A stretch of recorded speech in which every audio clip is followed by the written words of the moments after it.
Iran Israel America युद्ध को 3 महीने बीत चुके हैं, लेकिन हालात ये है कि दोनों पक्ष अब तक किसी भी समझौते तक नहीं पहुंच पाए हैं। धमकियां और बातचीत का दौर एक साथ ही चल रहा है, लेकिन परिस्थितियां अब तक काबू में आई नहीं हैं। इजराइल में अमेरिका के लड़ाकू विमान खड़े हैं और कतर में चल रही डील की शर्तों पर चर्चा।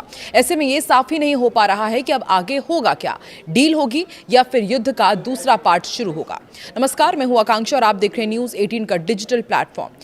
पश्चिम एशिया में जारी युद्ध थमता नजर नहीं आ रहा है। अमेरिका और ईरान के बीच युद्ध विराम को लेकर बातचीत जरूर चल रही है, लेकिन अब तक कोई अंतिम समझौता नहीं हो पाया है। इस बीच पिछले 48 घंटों में हालात और ज्यादा तनावपूर्ण हो गए हैं। ईरान ने अमेरिका पर युद्ध विराम तोड़ने का आरोप लगाया है, जिससे पूरे क्षेत्र में एक बार फिर टकराव का खतरा बढ़ गया है। ये तनाव भी तब बढ़ा है जब अमेरिकी सेना के सेंट्रल कमांड यानी कि सेंटकॉम ने यह दावा किया है कि उसने दक्षिणी ईरान में मिसाइल ठिकानों को और कुछ नौकाओं पर हमला किया है। अमेरिका का कहना है कि ये नौकाएं खाड़ी में समुद्री सुरंगें बिछाने की कोशिश कर रही थी, जिससे अंतर्राष्ट्रीय जहाजों के लिए खतरा पैदा हो सकता था। अब तक 8 पॉइंट में आपको बताते हैं कि क्या क्या हुआ है। देखिए, ट्रंप और नेतन्याहू ने फोन पर बातचीत की है।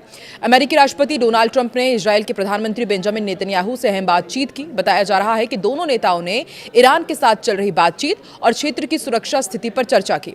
वहीं अमेरिका के लड़ाकू विमान भी इजराइल के एयरबेस पर देखे गए हैं। दूसरा अपडेट यह है कि कैंप डेविड की ट्रिप कैंसिल कर दी गई है। अमेरिकी राष्ट्रपति ने अपनी कैंप डेविड की ट्रिप कैंसिल कर दी है और इसकी वजह खराब मौसम बताई गई। इसकी वजह आज व्हाइट हाउस में ही कैबिनेट की बैठक आयोजित की गई, जिसमें निश्चित तौर पर ईरान का मुद्दा भी शामिल रहा। मार्को रूबियो का बयान आया है कि डील होने वाली है। अमेरिकी विदेशी मंत्री हैं मार्को रूबियो, जो इस समय भारत के दौरे पर है। उन्होंने साफ किया कि तमाम तनाव के बावजूद ईरान के साथ समझौते की संभावना अभी खत्म नहीं हुई है। अमेरिका की ईरान पर स्ट्राइक के बाद भी दोनों देश शांति वार्ता की ओर बढ़ रहे हैं। चौथा बड़ा अपडेट यह है कि कतर में एक गुप्त वार्ता चल रही है।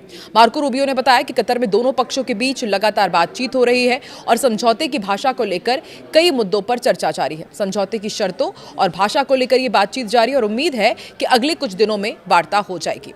एक और बड़ा अपडेट यह है कि इजराइल ने लेबनान पर फिर स्ट्राइक किया है। लेबनान में भी हालात बिगड़ते जा रहे हैं। दक्षिणी लेबनान में इजरायली हवाई हमलों में कम से कम 31 लोगों की मौत हुई, जिनमें कुछ बच्चे और महिलाएं भी शामिल हैं।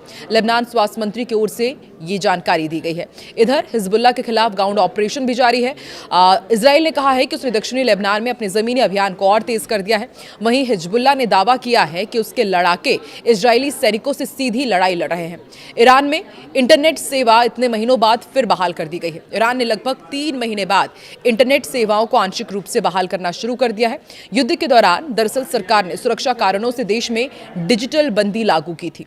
इधर एक और अपडेट ये है, दुनिया के सबसे बड़े इंटरनेट ब्लैकआउट के बाद धीरे धीरे अब ईरान में इसे बहाल किया जा रहा है। दूसरी तरफ कतर और ईरान में भी बातचीत जारी है। कतर के अमीर शेख तमीम बिन हमद अल थानी ने ईरान के राष्ट्रपति मसूद पेजेश्कियान से फोन पर बातचीत की। कतर ने सभी पक्षों से संयम बरतने की अपील की, ताकि पूरे पश्चिम एशिया में हालात और ज्यादा विस्फोटक ना बने। आपको बता दें, कतर भी उन देशों में शामिल था जिस पर ईरान ने खाड़ी युद्ध के दौरान हमले किए थे। बावजूद इसके कतर वार्ता में मध्यस्थता कर रहा है और समझौते की शर्तों पर काम कर रहा है।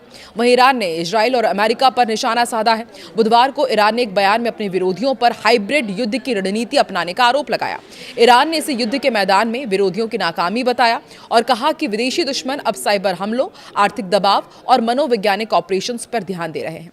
एक बयान में मंत्रालय ने दावा किया कि विरोधी सैन्य रूप से हार चुके हैं, अब गैर सैन्य तरीकों से ईरान को अस्थिर करने की कोशिश कर रहे हैं। मंत्रालय ने यह भी आरोप लगाया कि इन तरीकों में साइबर युद्ध, हथियारों की तस्करी, हत्याएं और देश के भीतर अशांति फैलाने के उद्देश्य से चलाए जा रहे विरोधी मीडिया अभियान भी शामिल है।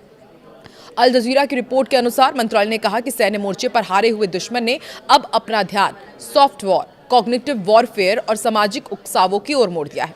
साथ ही ईरान के सुप्रीम नेशनल सिक्योरिटी काउंसिल के उपसचिव अली बाघेरी कानी ने एक बार फिर साफ कर दिया है कि अमेरिका के साथ चल रही मौजूदा बातचीत में ईरान के हाई एनरिच्ड यूरेनियम का मुद्दा शामिल नहीं है। रूस के मॉस्को में एक अंतर्राष्ट्रीय सुरक्षा सम्मेलन के दौरान उन्होंने ये बातचीत में साफ किया कि ये मुद्दा बातचीत के एजेंडों में नहीं है। दरअसल अमेरिका चाहता है कि ईरान अपने करीब 440 किलोग्राम हाई एनरिच्ड यूरेनियम भंडार को खत्म करे। डोनाल्ड ट्रंप पहले ही कह चुके हैं कि अमेरिका ईरान को इतना संवर्धित यूरेनियम रखने की अनुमति नहीं देगा। ईरान के 60% तक संवर्धित यूरेनियम को लेकर दोनों देशों के बीच बड़ा विवाद बना हुआ है और डील में जो पेंच मुख्य फंसा हुआ है वो इसी कारण है। हालांकि परमाणु हथियार बनाने के लिए करीब 90% संवर्धन की जरूरत होती है, लेकिन एक्सपर्ट्स का मानना है कि 60% तक पहुंचने के बाद हथियार स्तर तक जाना काफी आसान और तेज हो जाता है। आपको क्या लगता है, क्या ईरान कभी अपना हाईली एनरिच्ड यूरेनियम अमेरिका को सौंपेगा? और यदि ऐसा नहीं होता है तो अमेरिका और ईरान की डील कभी हो भी पाएगी या नहीं, या इसी तरह टकराव और बढ़ता जाएगा? कमेंट सेक्शन पर अपनी राय जरूर दें।